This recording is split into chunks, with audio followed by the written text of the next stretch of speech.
नमस्कार, मैं हूं यूसुफ अंसारी और आप देख रहे हैं हमारा खास कार्यक्रम न्यूज़ लाइन। और न्यूज़ लाइन में आपका बहुत बहुत स्वागत है। आज हम बात करेंगे नेहरू पर हो रही सियासत की, लेकिन ये सियासत कुछ अलग ही तरह की है। आप जानते ही हैं कि पिछले कुछ महीनों से कांग्रेस बीजेपी पर नेहरू को लेकर सियासत करने का आरोप लगा रही है। कांग्रेस ने बीजेपी पर पहले भी आरोप लगाए हैं कि बीजेपी उनके नेताओं की विरासत पर कब्जा करने की कोशिश कर रही है, लेकिन अब जो नई सियासत दिखाई पड़ रही है उसमें कांग्रेस खुद घिरती नजर आ रही है और ऐसा लग रहा है कि कांग्रेस खुद कर रही है नेहरू पर सियासत।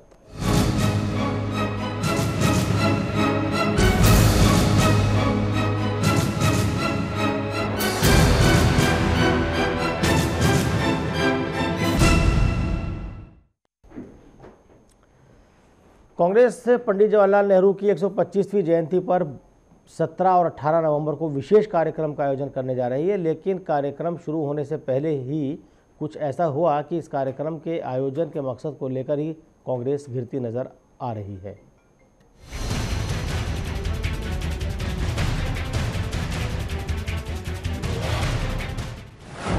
सोनिया का मोदी पर हमला।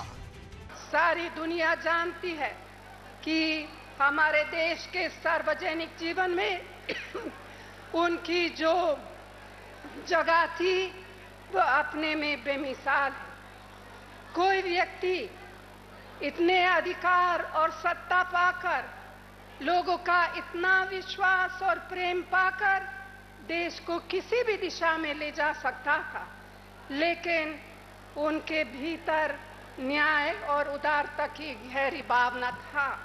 उनका बड़ापन इससे साबित होता है कि उन्होंने भारत को ऐसे रास्ते पर चलाने का प्रयास किया जिसमें व्यक्तियों के मुकाबले संस्थाओं को ज्यादा अहमियत मिली।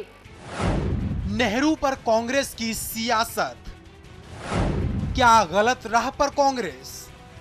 देश की दो सबसे बड़ी पार्टियों के सबसे बड़े नेता के ये बयान ये बताने और समझाने के लिए काफी हैं कि सत्ताधारी भारतीय जनता पार्टी और कांग्रेस के बीच पूर्व प्रधानमंत्री नेहरू की विरासत को लेकर मानो एक जंग सी चल रही है। इसे राजनीति की पराकाष्ठा ही कहा जाएगा कि आजादी के महानायक और पूर्व प्रधानमंत्री पंडित जवाहरलाल नेहरू भी सियासत का हिस्सा बन गए हैं। कांग्रेस ने पिछले दिनों कई बार मोदी पर नेहरू पर सियासत करने का आरोप लगाया, लेकिन सवाल ये कि कांग्रेस खुद जो कर रही है वो आखिर है क्या? और जो कांग्रेस कर रही है अगर उसे सियासत न कहा जाए तो क्या कहा जाएगा? अब आप तो ये जानते ही हैं कि कांग्रेस नेहरू जयंती के उपलक्ष्य में दिल्ली के विज्ञान भवन में 17 और 18 नवंबर को 2 दिनी सम्मेलन का आयोजन कर रही है। इस 2 दिनी सम्मेलन में हिस्सा लेने के लिए कांग्रेस ने 19 देशों के 55 नेताओं को न्योता भेजा है। वहीं हम आपको बता दें कि सम्मेलन के लिए कांग्रेस ने तृणमूल की ममता बनर्जी, जनता दल यूनाइटेड के और बिहार के पूर्व मुख्यमंत्री नीतीश कुमार सहित कई बड़े नेताओं को बुलावा भेजा है। लेकिन प्रधानमंत्री नरेंद्र मोदी को इस कार्यक्रम के लिए पूरी तरह नजरअंदाज कर दिया गया है और कांग्रेस का ये अंदाज अब उस पर ही उंगली उठा रहा है। क्या नेहरू के नाम पर सियासत कर रही है कांग्रेस? क्या मकसद है ममता नीतीश को न्योता देने का? क्या नेहरू के नाम पर नया गठजोड़ बना रही है कांग्रेस? अब ये तो आप जानते ही हैं कि कांग्रेस पिछले लोकसभा चुनाव में विपक्षी पार्टी का दर्जा हासिल करने के लिए जरूरी आंकड़ा भी हासिल नहीं कर सकी। वहीं आप ये भी अच्छी तरह जानते हैं कि ममता बनर्जी से कांग्रेस के रिश्ते साल 2009 के चुनाव के बाद ही खत्म हो गए थे। तो नीतीश कुमार से कांग्रेस की कभी पटी ही नहीं, लेकिन अब नेहरू जयंती के लिए नीतीश और ममता को न्योता भेजे जाने से कोई भी शख्स ये समझ सकता है कि 17 और 18 नवंबर को नेहरू जयंती के उपलक्ष्य में होने वाले कार्यक्रम को कांग्रेस ने सियासत का अड्डा बना दिया है। तो नेहरू पर सियासत की बात हो रही है और सियासत इस हद तक बढ़ गई है कि नेहरू जयंती हालांकि कल है 14 नवंबर को, लेकिन कांग्रेस ने एक दिन पहले यानी 13 नवंबर को ही नेहरू की याद में एक कार्यक्रम कर डाला और उस कार्यक्रम में सोनिया गांधी और राहुल गांधी दोनों ने पीएम नरेंद्र मोदी पर जमकर हमला बोला। आइए एक झलक देखते हैं कि राहुल गांधी ने किस तरह से प्रधानमंत्री नरेंद्र मोदी को निशाना बनाया। नेहरू जी ने कहा, देखिए हमें दुनिया से जुड़ना है, दुनिया से हमें कटना नहीं है। अंग्रेज चले गए मगर उनकी भाषा से हमें फायदा होगा, उसको हम अपनाएंगे। हिंदी भाषा का प्रयोग करेंगे, अंग्रेजी भाषा का प्रयोग करेंगे। और आज जो गुस्सा वाले लोग देश को चला रहे हैं, उन्होंने कहा कि अंग्रेजी को बंद करो, सिर्फ हिंदी होनी चाहिए। और अब आप सोचिए, अगर गुस्से से काम किया होता और अंग्रेजी को हम हटा देते, ना आईआईटी बनती, ना आईटी, ना हमारे लोग जाके अमेरिका में बाकी देशों में काम कर पाते। प्यार का असर बहुत दूर तक होता है। और आज क्या हो रहा है? आज वही प्यार की नींव, भाईचारे की नींव को तोड़ा जा रहा है। ये देश हमारा घर है। एक तरफ घर की पुताई हो रही है, भैया सड़कों को साफ करो, सड़कों को साफ करो, फोटो अपॉर्चुनिटी मिल रही है, सब लोग सड़क साफ कर रहे हैं। और दूसरी तरफ जहर फैलाया जा रहा है, नींव कमजोर की जा रही है। और इनके खिलाफ एक ही संगठन लड़ सकता है, सिर्फ आप लोग लड़ सकते हो, सिर्फ कांग्रेस पार्टी लड़ सकती है। तो ये थे कांग्रेस उपाध्यक्ष राहुल गांधी, जो सीधे सीधे प्रधानमंत्री नरेंद्र मोदी पर हमला बोलते नजर आ रहे हैं। उनका कहना है कि सड़कें साफ की जा रही हैं लेकिन जहर फैलाया जा रहा है। जिस घर की दीवारें चमकाई जा रही हैं उसी घर की नींव कमज़ोर की जा रही है। बहरहाल इस अहम मसले पर, नेहरू पर जो सियासत हो रही है, इस अहम मसले पर आज हमारे साथ चर्चा करने के लिए स्टूडियो में कई मेहमान मौजूद हैं। हमारे साथ वरिष्ठ पत्रकार सुरजीत दास गुप्ता मौजूद हैं, हमारे साथ वरिष्ठ पत्रकार आलोक कुमार मौजूद हैं और हमारे साथ बीजेपी नेता आनंद साहू हैं और जल्द ही हमारे साथ बीजेपी के नौजवान नेता साद सिद्दीकी भी जुड़ेंगे। तो सबसे पहला कमेंट मैं लेना चाहूँगा सुरजीत दास गुप्ता जी से। सुरजीत जी, आपने देखा, सोनिया गांधी को आपने सुना, राहुल गांधी को आपने सुना, और ये कुल मिलाकर के जो सियासत हो रही है कि कांग्रेस ने एक दिन पहले अपना सम्मेलन इसलिए रखा कि कल सरकारी सम्मेलन होने हैं नेहरू जी पर, तो उनके चलते इनका सम्मेलन कहीं फीका पड़ जाएगा, वो जगह मीडिया में नहीं पा पाएगा। तो ये किस तरह की सियासत है? एक सियासत का कौन सा रंग रूप है? मुझे ये बहुत ही बचकानी बात लगती है, लेकिन मैं अपना वक्तव्य जो है ज़रा बड़े स्तर पे शुरू करना चाहूँगा। आप देखिए कि आप, मैं बौद्ध नहीं है तो क्या हम गौतम बुद्ध की इज़्ज़त नहीं करते? मैं मुसलमान नहीं हूँ तो क्या मैं मौलाना आज़ाद की इज़्ज़त नहीं करता? मैं कम्युनिस्ट नहीं हूँ, क्या मैं भगत सिंह की इज़्ज़त नहीं करता?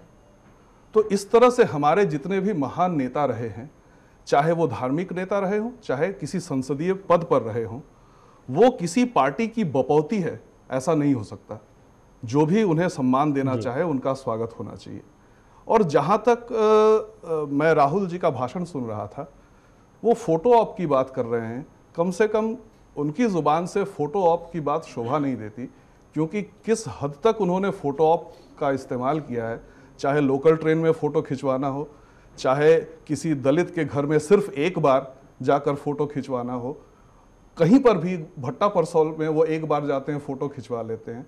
तो वो किसी और पार्टी पर आरोप लगाए कि ये सिर्फ फोटो ऑप करते हैं और कुछ नहीं करते, ये बात कुछ हजम नहीं होती। हजम नहीं होती। आलोक जी, आप क्या कहेंगे? क्योंकि सुरजीत ने तो कहा कि हजम नहीं होती और कई बार फोटो अपॉर्चुनिटी जाहिर सी बात है राहुल गांधी ने भी बहुत की है।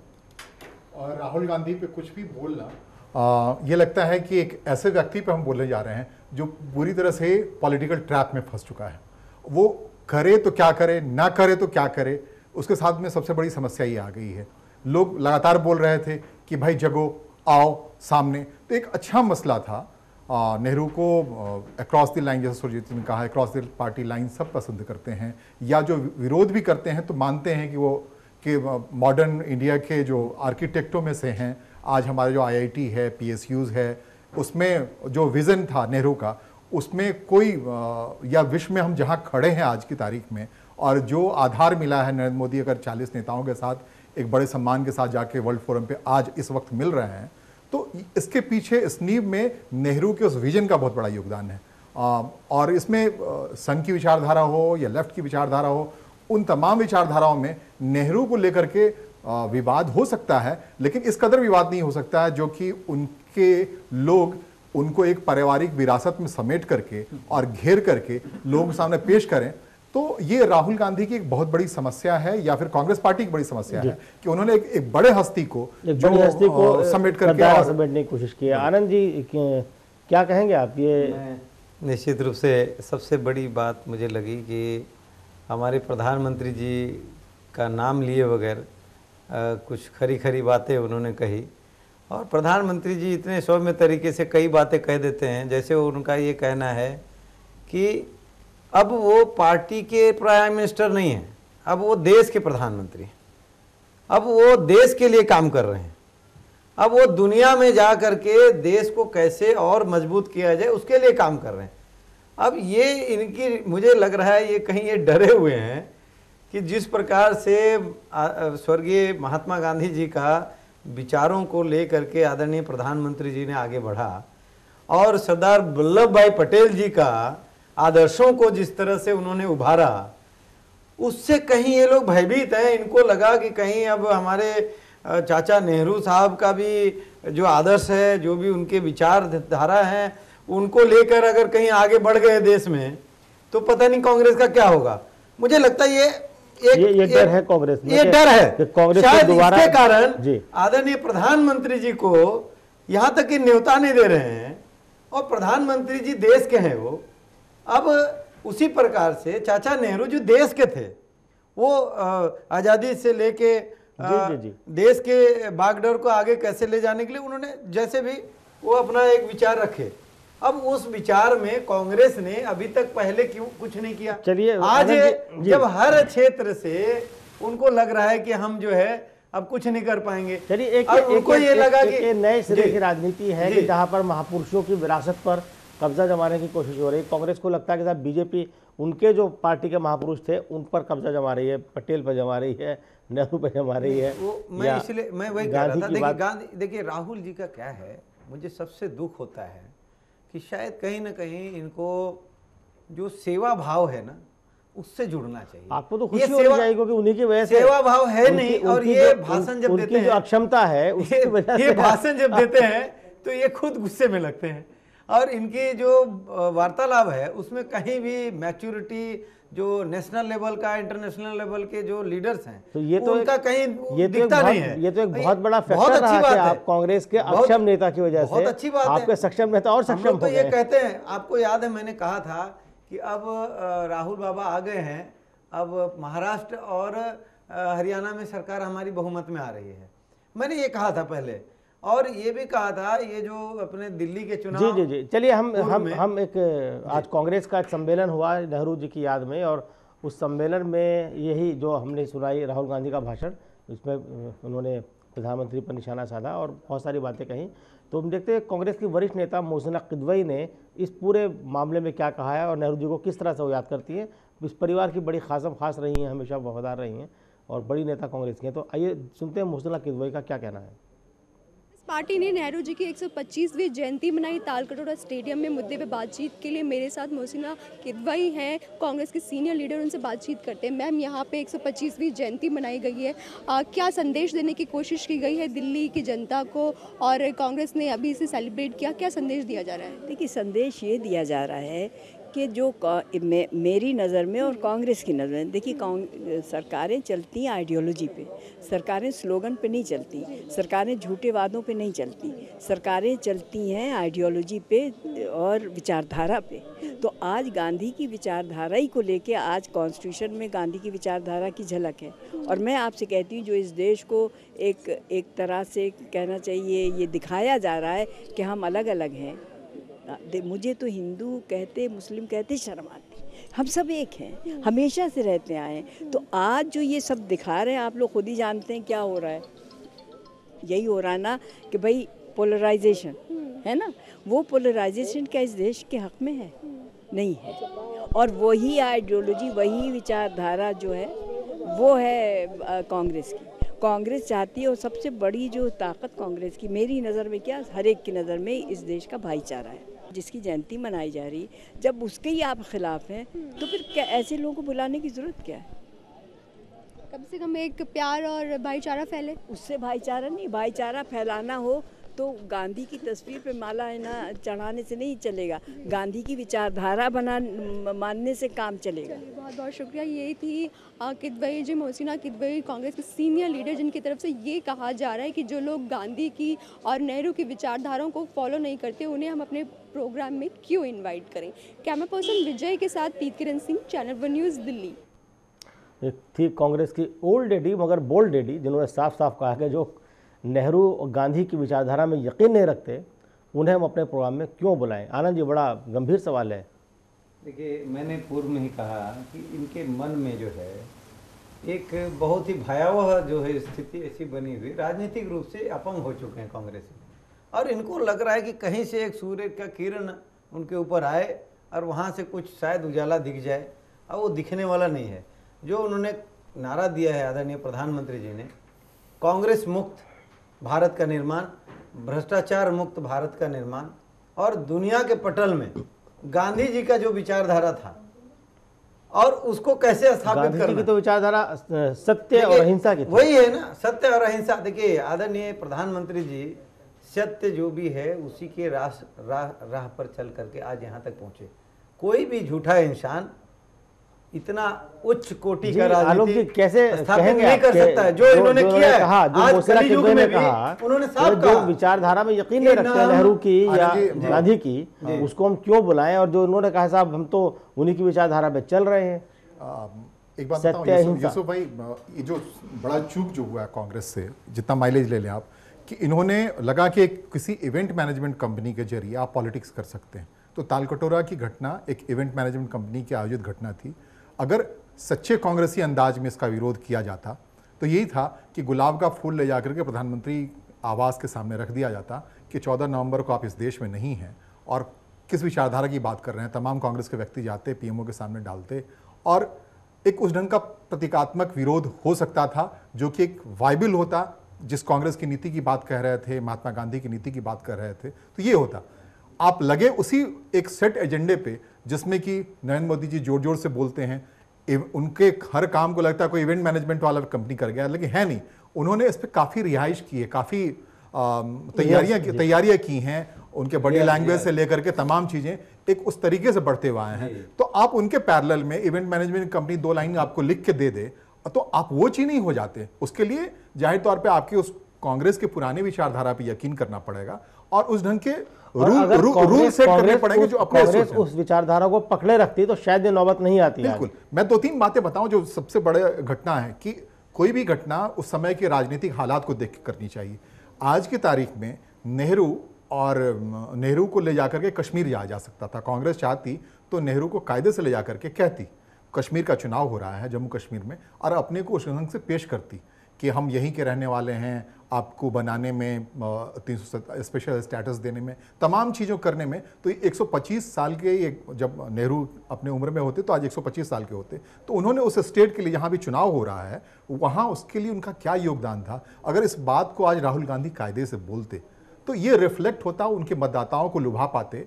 जो कांग्रेसी पॉलिसी है एक परिपक्व राजनीति होती, लेकिन आप लगे ये बात करने जिसका कोई राजनीतिक मतलब है नहीं, उल्टे आपकी परिपक्वता और अपरिपक्वता पर सवाल हो रहा है। अब मोहसिना किदवई उसे बचाएं या शीला दीक्षित बताएं या उस परिवार के कोठरी से घिरे लोग जो समझते हैं उनकी राजनीति उसी पे आते। हर कोई बचाने के नए तर्क और नए कुतर्क लेके आएगा, लेकिन ये कोई राजनीति नहीं है, ये कोई कूटनीति नहीं है। कूटनीति नहीं है। सुरजीत साहब, किस तरह से आप इसको लेंगे कि जो अभी आलोक ने बात कही कि साहब कांग्रेस चूक गई, कांग्रेस को समझ नहीं आ रहा।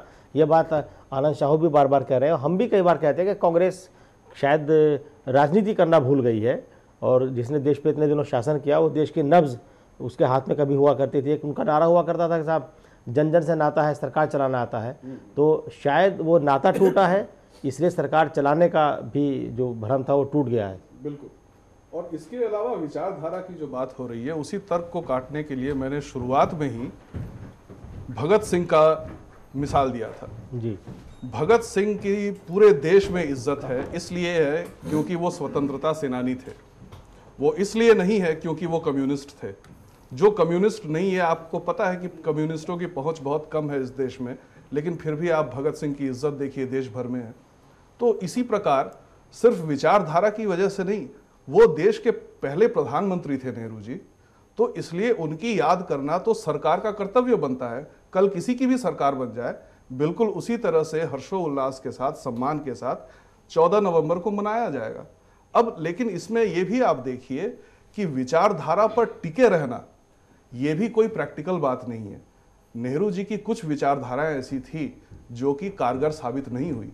पंचशील जो था वो चीन के खिलाफ काम नहीं आया। इसी तरह से अगर आप नॉन अलाइंड मूवमेंट को देखें तो आज उसकी कोई हस्ती नहीं है। तो कई ऐसे वो जो तो हैं, एक वक्ती, मुझे लगता है कि इस तरह की जिसकी आप बात कर रहे हैं, हाँ। एक तो होता है बुनियादी विचारधारा कि भाई हमारा ये फ्रेमवर्क है जी। उस फ्रेमवर्क से आगे बढ़ के फिर आपको स्टेप लेने पड़ते हैं। जो नॉन अलाइंड मूवमेंट की बात हुई, नॉन अलाइंड मूवमेंट उस वक्त की जरूरत था, फिर आगे चल के उसकी जरूरत खत्म हो गई क्योंकि और वो जो विचारधारा है सिंगल पोलर, बाकी जो विचारधाराएं हैं, आपको पता होगा कि नेहरू जी की शिक्षा जो थी वो बर्तानिया में हुई थी और वहां से उन्होंने सोशलिज्म की सीख पाई थी। अब उस सोशलिज्म के रास्ते पर भी कांग्रेस नहीं चली, तो फिर तो कांग्रेस को खुद इस कार्यक्रम में शामिल नहीं होना चाहिए, क्योंकि 91 में वो रास्ता कांग्रेस ने छोड़ दिया था। उसके बाद जब 2004 में दोबारा उनकी सरकार बनी तो अचानक एक नया कैच फ्रेज वो ले आए कि reforms with a human face, मतलब इससे पहले जो करते आ रहे थे वो सब इनह्यूमन था। तो इसलिए विचारधारा का सबसे बड़ा कंफ्यूजन तो कांग्रेस में ही, कांग्रेस ने पैदा किया। चलिए, हमारे साथ कांग्रेस के नौजवान नेता शाद सिद्दीकी जुड़ गए हैं और इन तमाम मुद्दों पर जो अभी तक हुए उनकी गैर मौजूदगी में उनसे एक बार शाद से बात करते हैं। शाद, जो भी सुरजीत दासगुप्ता कह रहे थे, वरिष्ठ पत्रकार हमारे हैं, कि कांग्रेस ही बात ये चल रही थी कि अभी मुर्सला किदवई जी का हमने भाषण सुना, उसमें उन्होंने कहा कि साहब जो गांधी और नेहरू की विचारधारा को नहीं मानते, हम उन्हें अपने प्रोग्राम में क्यों बुलाएं। सुरजीत जी ने कहा और भी कई लोगों ने कहा कि साहब कांग्रेस भी कहीं ना कहीं उस विचारधारा को छोड़ती नजर आई है, कांग्रेस के हाथ वहाँ से छूट गए हैं, आखिर वजह क्या है? देखिए, ये कहना कि कांग्रेस के हाथ नेहरू जी से छूट गए हैं या गांधी जी से छूट गए हैं, या ये मैं समझता हूँ ये बिल्कुल बेसलेस है।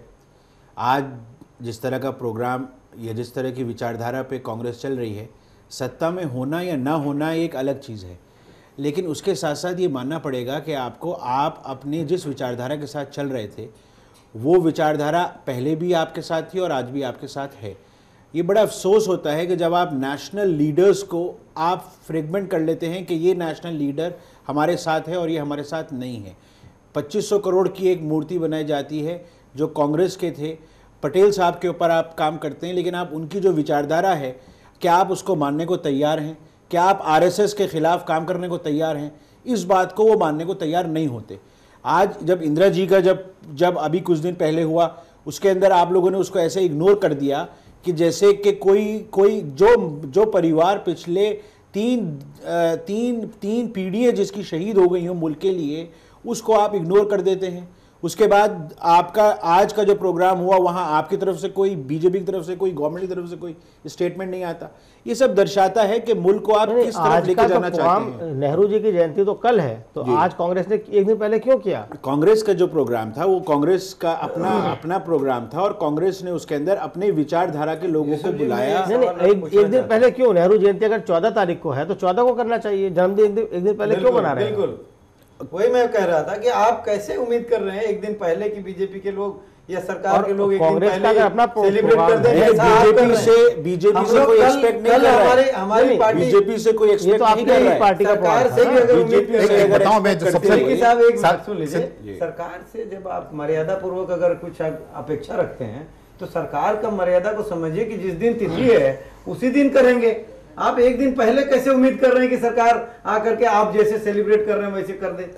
ये आपसे पहले तो आपकी गलती है, उसको आप अपेक्षा नहीं छुपा रहे हैं, और ब्लेम कर रहे हैं गलती को। सरकार से अपेक्षा तो उसी जब इंदिरा गांधी जी दूसरी बात आपने जो कहा कि आरएसएस का जो आइडियोलॉजी है उसको थोप रही है और ये सरदार वल्लभ भाई पटेल जी का ये जो है आनंद जी, मुझे लगता है ये थोड़ा सा एक समझ में नहीं आ रहा है। अभी हमें ब्रेक लेना होगा। आनंद जी, विषय यही है, उस विषय पर हम आगे चर्चा करेंगे, लेकिन एक ब्रेक ले लेते हैं। ब्रेक के बाद फौरन हाजिर होते हैं और इस दिलचस्प चर्चा को हम आगे बढ़ाते हैं। आप कहीं मत जाइएगा, बने रहिएगा हमारे साथ।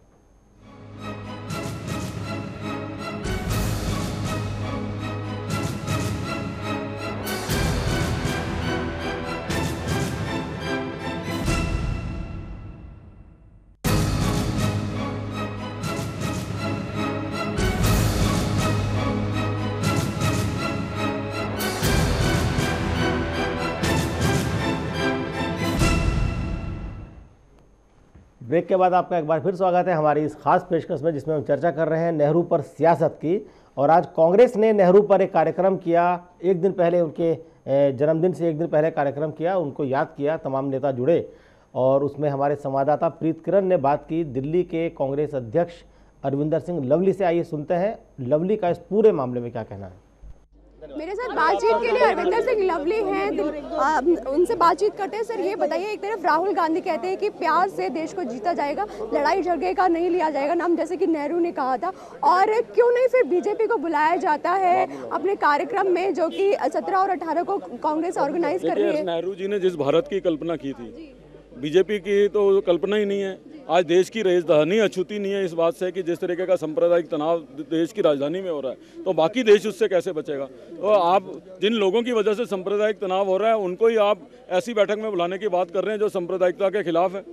राहुल गांधी ने कहा है कुछ गलतियां हुई है, प्यार से उन सभी को एक साथ लेके चलना है, तो क्या गलतियां हुई है? जनता ने अगर कांग्रेस को इस बारी अपना विश्वास नहीं दिया, तो निश्चित रूप से कहीं ना कहीं हमसे गलतियां खामियां होंगी।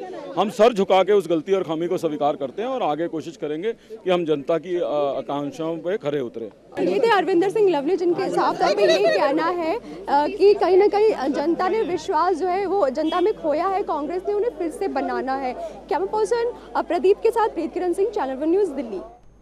काफ़ी गुस्से में है कांग्रेस के तमाम नेता इस मुद्दे को लेकर के। सबका एक सुर में कहना है कि जो लोग नेहरू और गांधी की विचारधारा को नहीं मानते, उन्हें हम अपने कार्यक्रम में क्यों बुलाएं। तो हमारी संवाददाता प्रीत किरण ने दिल्ली के कांग्रेस नेता हारून यूसुफ से भी बातचीत की। आइए सुनते हैं हारून यूसुफ का इस पूरे मामले में क्या कहना है। मेरे साथ कांग्रेस लीडर हारून यूसुफ है, उनसे बातचीत करते हैं। सर, आज 125वीं जयंती मनाई गई नेहरू जी की, क्या कुछ संदेश देने की कोशिश की गई कांग्रेस की तरफ से?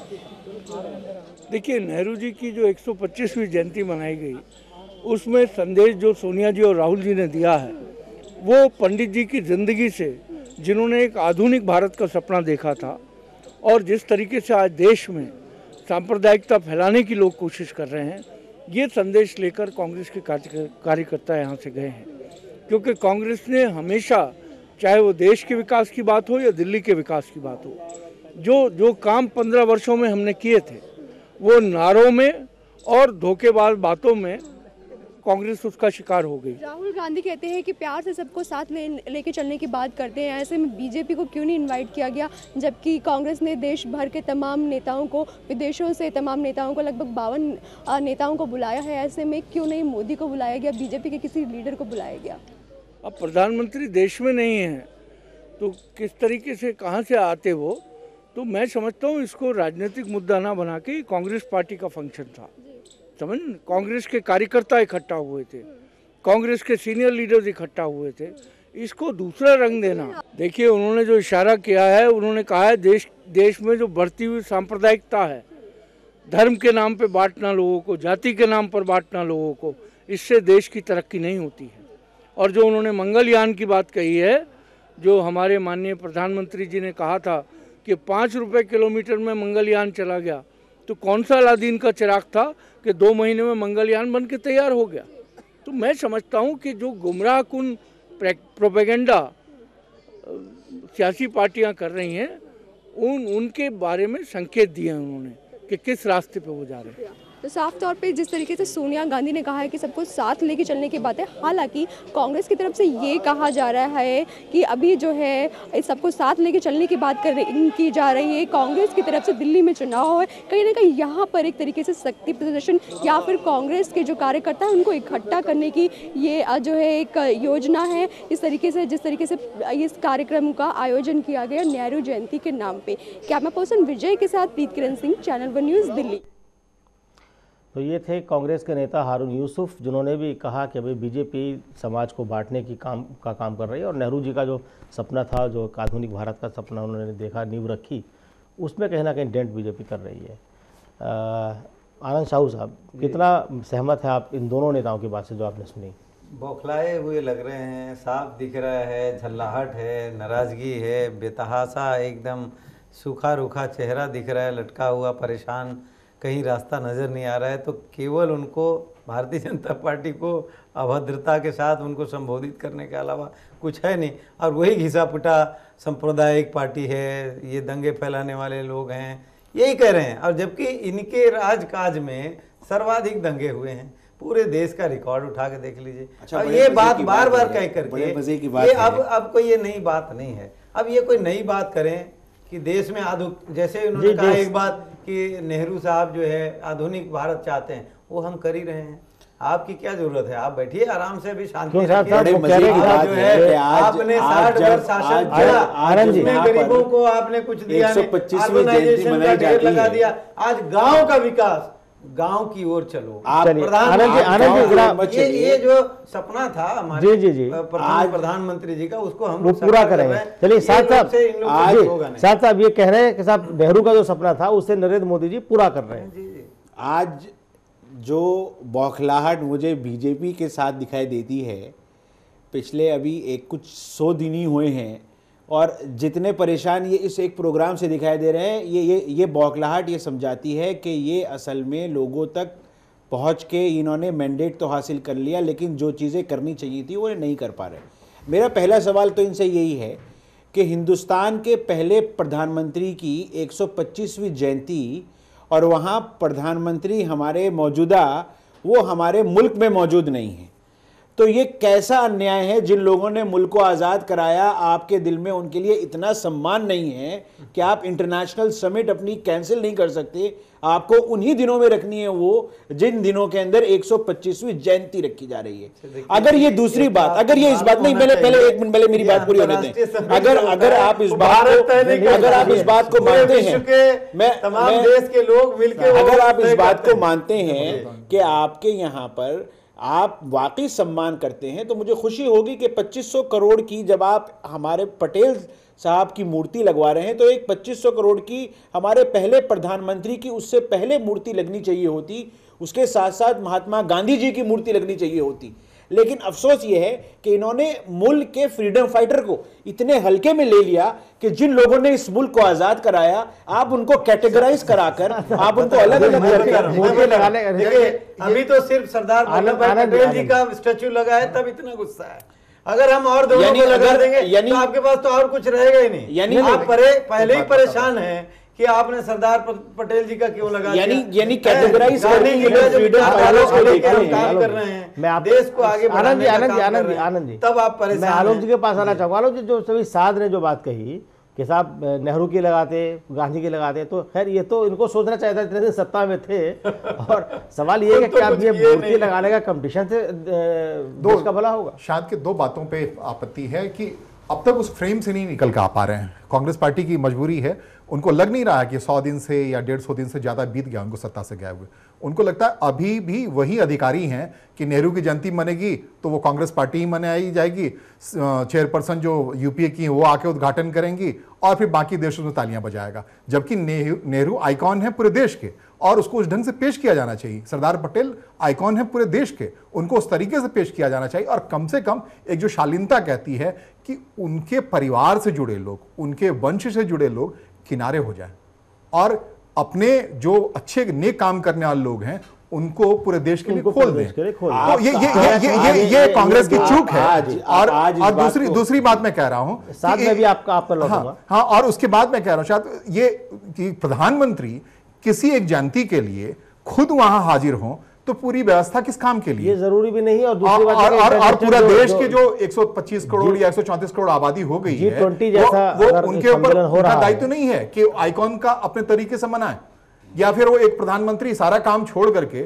खड़ा हो कि भाई ये गांधी जयंती है, वहां खड़े होंगे, नेहरू जयंती है, तो फिर ये देश का राजकाज और बाकी काम कैसे होगा? एक बड़ी दिलचस्प बात ये उभर के आ रही है कि कांग्रेस के नेता, चाहे लवली जी हो या यूसुफ साहब हो, वो कह रहे थे कि हम जिस तरह से देश चला रहे थे, भाजपा की सरकार उस तरह से देश नहीं चला रही है। जबकि भाजपा के समर्थक जो हैं, उनका इस बात का रोना है कि ये मनरेगा जो है कांग्रेसी स्कीम है, उस पे आप इतना पैसा क्यों डाल रहे हैं? ये फूड सिक्योरिटी बिल जो है कांग्रेसी स्कीम है, उस पे आप कितना, इस बात पे बहुत नाराज है। दूसरी बात, ये जो प्यार की बात बार बार कह रहे हैं, इनको समझना चाहिए कि भूखे पेट प्यार नहीं होता। आप देखिए कि जिस रास्ते पर कांग्रेस चल रही थी, जिन जिन राज्यों में कांग्रेस की सरकार रही या कोई भी तथाकथित सेक्युलर सरकार रही, वहां मुसलमान सबसे ज्यादा पिछड़े हुए हैं। किस बात का प्यार जता रहे हैं आप?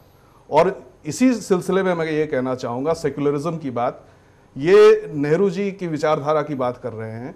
कांग्रेस में आजादी से पूर्व बहस हुआ करती थी कि हमारे देश में किस प्रकार का सेक्युलरिज्म होना चाहिए। वहां नेहरू जी और सुभाष बोस जी, ये इनकी राय ये थी कि हमारे यहाँ एग्नोस्टिक सेक्युलरिज्म होना चाहिए, जबकि गांधी जी का ये कहना था कि धार्मिक सेक्युलरिज्म होना चाहिए। और गांधी जी के रास्ते पर यह देश चला, जिस वजह से उसका एक जो मतलब विकृत रूप हमारे सामने आया कि सेक्युलरिज्म का मतलब यह हुआ कि हर किसी के साथ आप 5-5 मिनट के लिए फोटो ऑप करवाइए, 5 मिनट हिंदू को दीजिए, 5 मिनट मुसलमान को दीजिए, 5 मिनट ईसाई को दीजिए। ये बन के रह गया सेक्युलरिज्म का अर्थ हमारे देश में। इससे भला किसी का नहीं होता, टोकनिज्म रह गया। बिल्कुल। अगर नेहरू वाला सेक्युलरिज्म अगर हमारे देश में लागू होता, जो एग्नोस्टिक सेक्युलरिज्म है कि आप यूसुफ हैं, मैं सुरजीत हूं, ये सरकार को इससे कोई लेना देना नहीं है। सरकार के लिए आप एक्स हैं, मैं वाई हूं, ये जेड हैं, और इनका ना तो कोई धर्म है ना कोई, जो भी है घर पे है। अगर उस रास्ते पे कांग्रेस देश को ले गई होती तो फिर आज वो जो है इतना जो दंगा फसाद की बात क्या लगता है कि इस रास्ते पर नरेंद्र मोदी देश को आगे लेके जा रहे हैं? मुझे लगता है, इसलिए लगता है क्योंकि बाकी जो चाहे योगी आदित्यनाथ हो या फिर कोई गिरिराज हो या कोई भी इस तरह के जो तत्व हैं भाजपा के अंदर, वो चाहे कुछ भी करे, उनके आप पिछले 1.5 साल के भाषण में देखिए कि जिस प्रकार वो पहले 6 करोड़ गुजरातियों की बात करते थे, आजकल वो जो है वो 125 करोड़ भारतीयों की बात करते हैं। अभी हाल ही में वो बनारस में गए थे, उन्होंने जो है वीवर्स की बात की, उन्होंने अंसारी नहीं कहा जी, उन्होंने मुसलमान नहीं कहा, लेकिन फायदा किनको पहुंचेगा? अंसारियों को पहुंचेगा, जो उस काम से जुड़े हुए हैं जी। तो अंसारी भी, नॉन अंसारी भी है, लेकिन बिल्कुल तादाद ज्यादा अंसारी जी। तो इसी तरह से अगर आपको किसी को फायदा पहुंचाना हो तो आप उसके प्रोफेशन की बात कर सकते हैं, उसके मजहब की बात करने की कोई जरूरत नहीं है। तो ये सेक्युलरिज्म तो बिल्कुल नेहरू वाला सेक्युलरिज्म है जी। हाँ, दूसरी बात, आज उन्होंने एक बात और कही कि आतंकवाद जैसे गंभीर विषय के ऊपर को मजहब से नहीं जोड़ना चाहिए, उसको मजहब के साथ अंतर्राष्ट्रीय फोरम पर ये बहुत महत्वपूर्ण बात नहीं जोड़ना चाहिए। ये बहुत सराहनीय बात है। देखिए, इस तरह का जब ये प्रधानमंत्री जी का जो एक मैं 2 चीज यहाँ पे कहना चाहूँगा। मुझे लगता है कि कुल मिला करके एक ही उम्मीद का किरण दिखता है, वो हमारे देश के प्रधानमंत्री की ओर जाता है। आज 500 साल से जो महंगाई की जो दर थी, सबसे कम जो है, चलिए वो महंगाई एक और मतलब महंगाई की दर ही कम हुई है, महंगाई कम नहीं हुई। 1.5 रुपए लीटर बढ़ गया कीमत और पेट्रोल का। आज ही जब हम बात कर पेट्रोल का दाम बढ़ गया होगा, डीजल का दाम घट रहा है, दोनों का दाम आज दोनों का दाम बढ़ा है। तो मेरा ये कहना है कि बहरहाल ये डीजल, पेट्रोल डीजल का दाम बढ़ना चढ़ना तो ये चलता रहेगा, फिर भी एक सुकून का अनुभूति हो रहा है। सुकून, ये हाँ, मैं नहीं कह रहा हूँ, ये बड़ा, मैं इनका जवाब दे दूं। आपने एक बात कही कि साहब प्रधानमंत्री ने कहा कि किसी धर्म को, किसी आतंकवाद को किसी धर्म से नहीं जोड़ा जाना चाहिए। मैं भी इस बात का स्वागत करता हूं आपका, लेकिन क्या आप आज जितने बेगुनाह मुसलमान जेलों के अंदर बंद हैं, जिनके ऊपर चाहे वो महाराष्ट्र हो, चाहे वो गुजरात हो, चाहे वो कोई और हो, क्या आप उन बेगुनाह मुसलमानों को बाहर निकलवाने को तैयार हैं? क्या आज 15 साल से आपकी क्या आज की स्थिति 15 साल से आपकी सरकार थी महाराष्ट्र में, क्यों हुआ ऐसा? महाराष्ट्र के अलावा पूरे हिंदुस्तान के अंदर जो इन्होंने हालात पैदा किए हुए हैं यहाँ पे, आपका मैनिफेस्टो एक बात कहता है, आपने भी मैनिफेस्टो की बात करी, हम सबका साथ सबका विकास। देखिए बातों से कुछ नहीं होगा। आपको जनता ने मौका दिया है, आपको उस मौका के ऊपर हमने आपको करना पड़ेगा। साथ आलोक जी, बड़ी जो दिलचस्प बात उन्होंने कही, साथ ने सवाल उठाया, गुजरात का मिसाल है। ऐसे बहुत सारे नौजवान जिनको आतंकवाद के आरोप में जो जेलों में हैं, उनको पेरोल पे जमानत पे रिहा किया गया है।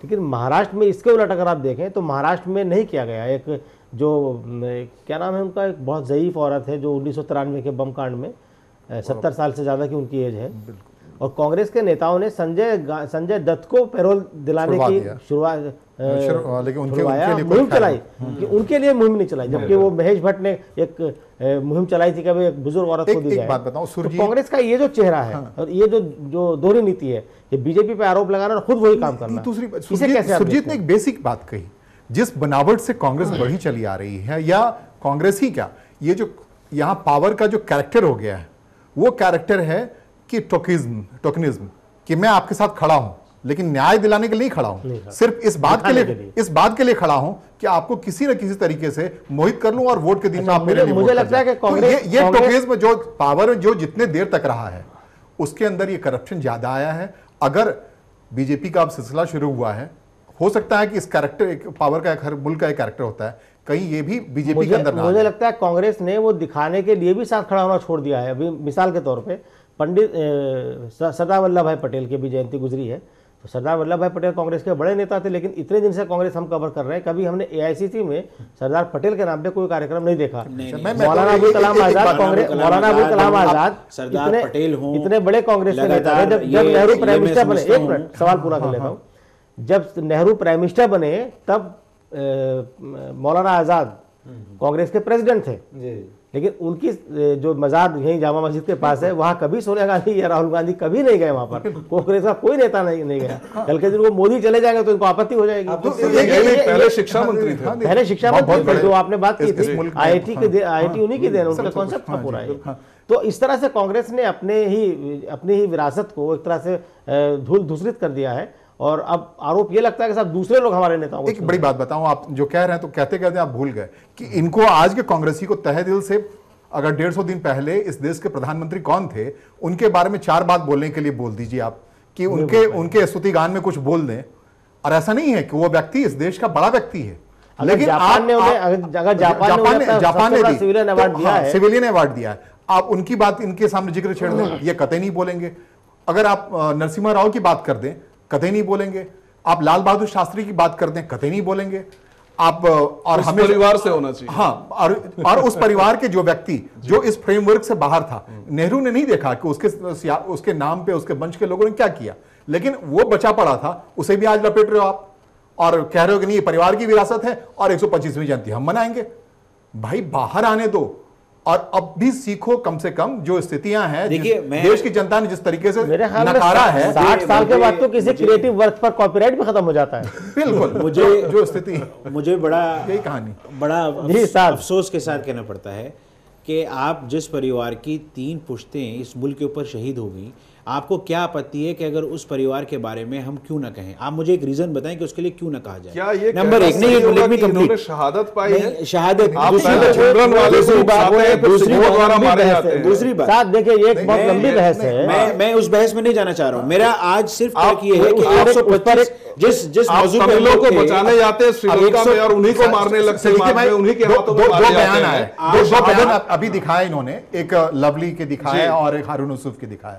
लवली ने जो बातें कही बड़ी विनम्रता पूर्वक कही, तो वो कहीं ना कहीं दिख रहा था कि ये आगामी कांग्रेस प्रेसिडेंट के दावेदार हैं, जिसमें वो कहीं उस कोटरी की बात नहीं थी, एक उस मौलिक विनम्रता की बात थी, जो सौम्यता थी, उनकी सौम्यता थी, जो कि विनम्र होकर कह रहे थे गलतियां हुई, हम देखना चाहते हैं उन गलतियां कहां हुई। और दूसरा, अगर आप सिर्फ उस परिक्रमा में लग जाएंगे, जैसे गणेश परिक्रमा कहते हैं कि उसी की धुरी पे आप चारों तरफ घूमते रह जाएंगे और बाकी दुनिया आपको समझने की जरूरत नहीं होगी, तब वो जो तरीका है, जिस तरीके से कांग्रेस हमेशा विपक्ष में आने के बाद बिखरता रहा है, तो आप उस कांग्रेस को एक बिखराव की स्थिति में पहुंचा दे रहे हैं।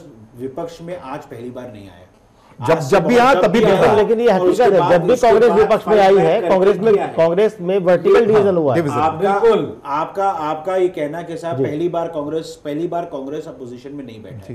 कांग्रेस आज से पहले जब भी अपोजिशन में बैठा, ये तारीख भी याद रखिए, कांग्रेस ने फाइट बैक किया और अच्छी मेजोरिटी के साथ वापस भी आया। जहां तक की बात आज के इस 125 जयंती की है, साथ फाइट बैक तो अगर होगा तो 2019 में होगा, 19 से पहले तो अभी बहुत 2019 नहीं है तो आप 200 दिनों में देखना शुरू कर देंगे जो हालात की बात से मुझे याद आ रहा है, वो फाइट बैक तो होगा जब लोकसभा का चुनाव होगा। कह रहे हैं कि पहली बार ये विपक्ष में नहीं बैठे हैं, तो जिस वक्त मोरारजी देसाई या चरण सिंह या वीपी सिंह या चंद्रशेखर या IK गुजराल या फिर HD देवेगौड़ा जब प्रधानमंत्री थे, और उस दौरान अगर नेहरू जी को याद किया गया तो इन्होंने क्या तब भी विरोध किया था कि इनको भी याद नहीं करना चाहिए, ये तो कांग्रेस के नहीं है? क्या आपने तब भी विरोध किया था कि इसी बार विरोध कर रहे हैं? इस बार तो देखिए, इस देश में, इस देश की बनावट में गांधी वास्तविक है नहीं, उस नाम से जो सिलसिला चला है और उसको एक परिवार में जो बांध के छोड़ दिया गया है, वो कांग्रेस की मूलभूत विचारधारा नहीं है। वो एक सत्ता की चाहत में लोग चिपक के रहते हैं और उसे भी एहसास नहीं होने देते कि आखिर वो इंसान भी है। तो वो प्रक्रिया से जब तक कांग्रेस बाहर नहीं आएगी, आप क्या बीजेपी को उस प्रक्रिया से बाहर समझ रहे हैं? जिन्होंने प्रधानमंत्री बनाए हैं या आज जो बीजेपी चल रही है, या आप क्या समझ रहे हैं ये बीजेपी है? ये तो वही बीजेपी है जो ये कांग्रेस है। नहीं, जो दूसरी बात आज आपने अपने पुराने स्टीवर्ड्स को उठा के, एडवाणी साहब को, सुषमा स्वराज को, इन लोगों को सबको बाहर खड़ा कर दिया, उनका एक म्यूजियम बना दिया है। तो क्या ये आपकी एक सिंगल मोदी वो नहीं, भाजपा?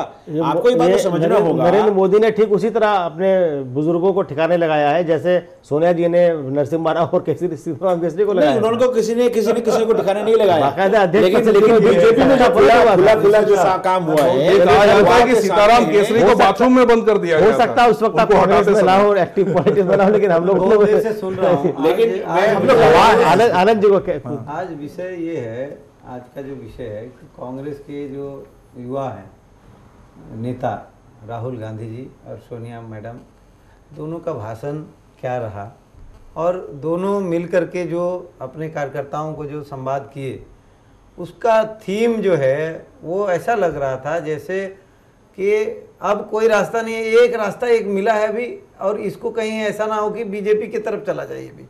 तो ये जो डर है, मुझे लगता है ये इसलिए हो रहा है क्योंकि आप गलतियों पे गलतियां और ऊपर से आज आपको एक आक्रामक तरीके से जो आपने प्रधानमंत्री जी को कहा कि ये गुस्से वाले आनंद एक सवाल है मेरा जी, ये बताइए कि 14 नवंबर को नेहरू जयंती, 19 नवंबर को इंदिरा गांधी जयंती, इस पूरे हफ्ते को आप स्वच्छता को क्यों डेडिकेट कर रहे हैं? वाई?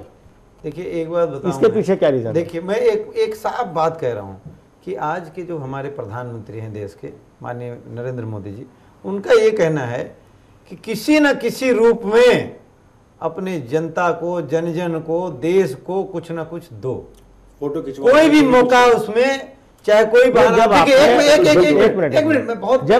मिनट, जब आपने गांधी जयंती को स्वच्छता अभियान शुरू किया, तो गांधी जयंती 2 अक्टूबर को होती है और 30 जनवरी को उनका पुण्यतिथि होती है। तो इस पूरे पीरियड को आप स्वच्छता के रूप में कर सकते थे। आपने इस 2 टुकड़ों में कांग्रेसियों को चलाने के लिए? नहीं, आपको शायद नहीं मालूम है कि ये स्वच्छता अभियान अभी लगातार ये जो है, ये तो 5 साल चलेगा, 5 साल तक के लिए है। और ये तो मोदी जी ने वादा किया 5 साल चलाएंगे। देखिए, 5 साल, और उसमें ये है कि कोई भी अगर इस स्वच्छता अभियान से जुड़े किसी न किसी रूप में, किसी न किसी प्रारूप में, या तो आप जैसे ब्यूरोक्रेसी है, या मीडिया के लोग हैं, या कोई समाज सेवी है, या कोई आर्टिशियन है, या कोई देशभक्त है, या कोई फ्रीडम फाइटर है, उनका ये कहना है कि कोई न कोई रूप में हम देश को कुछ दें। इसमें कोई जाति नहीं है, इसमें कोई धर्म नहीं है, इसमें कोई क्षेत्रवाद नहीं है, इसमें ये साफ कहना है प्रधानमंत्री जी का कि अगर हम देश को आगे ले जाना चाहते हैं तो जमीन से जुड़ करके कुछ ऐसा करें जिससे कि भारत की छवि जो है दुनिया में साफ चलिए से पहले आगे बढ़े। और उसमें एक प्रश्न जवाब ले लेते हैं, स्वच्छता को अगर हम आगे ले जा रहे हैं। दूसरी बात, एक बहुत बड़ी बात और कहा था प्रधानमंत्री जी ने कि अगर साफ सुथरा रहेंगे तो हमारे गरीबों को, नहीं, वो 14 नवंबर से 19 नवंबर, गरीब लोग आज बीमारी से कई लोग 14 नवंबर से ऋणी हो जाते हैं। 14 नवंबर से 19 नवंबर के बीच का हफ्ता क्यों चुना आपने इसके लिए?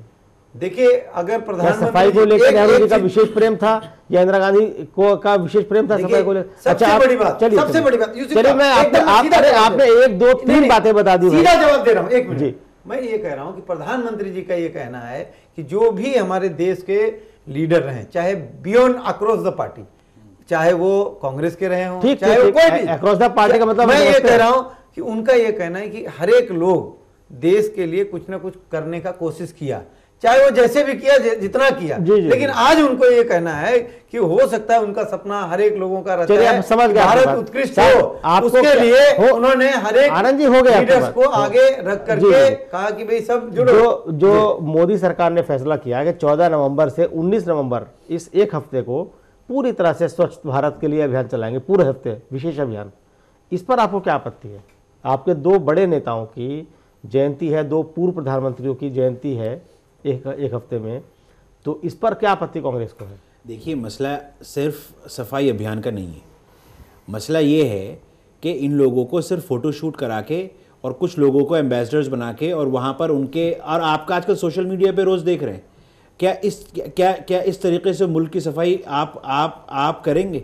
आपका काम आज की स्थिति में सिर्फ ये हो गया कि आप मुल्क के 25 मुद्दा मेरा कांग्रेस के प्रति एक बहुत सीधा सा राजनीतिक सवाल है। राजनीतिक सवाल ये है कि मान लीजिए आपके मन में जो शंका है वो सच है कि मोदी और भाजपा आपसे आपके तमाम विरासत में मिली हुई चीजें छीनना चाहते हैं, आप क्या कर लेंगे, ये बताइए। हम ये चाहते हैं कि अगर मुल्क के हित में वो कुछ कांग्रेस को देखकर काम भी कर लें, और जो वो करते आ रहे हैं। आपने देखा होगा जितनी स्कीम्स इनकी आ रही हैं, जो चाहे अभी ये इनका जो स्कीम शुरू हो रही हैं, वो सारी कांग्रेस की स्कीम्स 2012 में चालू थी। उनको नाम बदल के, ये मेरे प्रश्न का उत्तर नहीं है शायद जी। आप ये दूसरे तरीके से सीधा सवाल पूछा कि अगर मोदी आपकी विरासत छीन लेंगे या छीन रहे हैं, आप क्या कर लेंगे? मोदी साहब न किसी की विरासत छीन रहे हैं, ये तो वही सब कुछ कर रहे हैं जो इन्होंने अपने मैनिफेस्टो में कहा था, उसमें कुछ पूरा नहीं हो रहा इनका, और ये उसकी वजह से ये इस तरह के काम कर रहे हैं।